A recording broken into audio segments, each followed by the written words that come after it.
My husband, Chris, threatens to divorce me all of the time. This is my third marriage, and I do not want to get divorced. You're a rude bitch.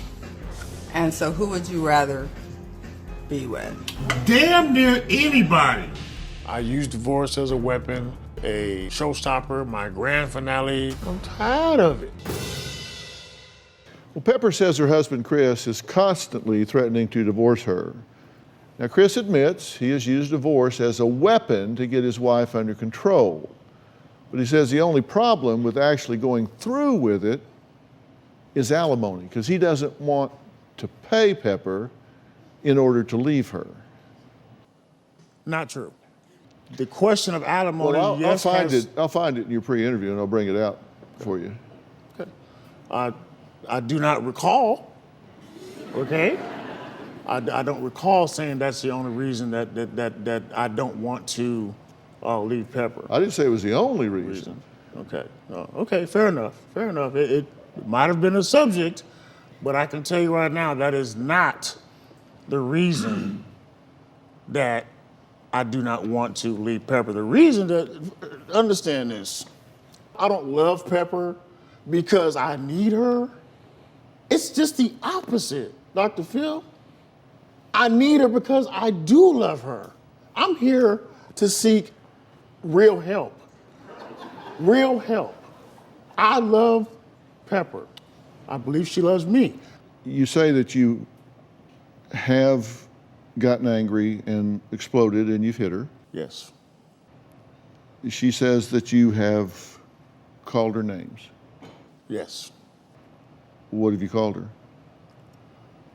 Mainly it's just been one predominantly word. That's a bitch. That's my go-to word. Sorry, that's my go-to word. Daily? With her. No, not daily, but more often than it should.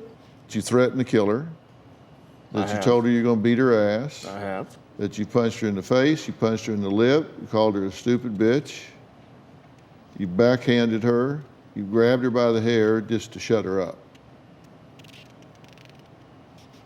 Those things are unacceptable.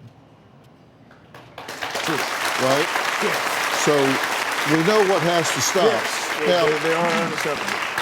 Now, I'm trying to look at the volatility here because I'm concerned for y'all's safety. And this has been going on, he says, like 10 out of the 14 years have been hazardous.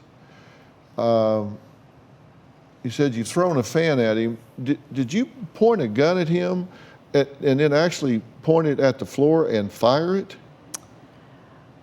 That's a yes or no.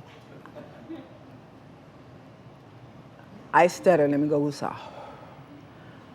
I did not point the gun at him, but I did fire it. I was just kind of playing with it. It was his gun. Yeah, and we weren't arguing, nothing like that. I was just curious. I'm very touchy. I was like, oh, wow, here's a gun. I'm like, ooh, what does it do?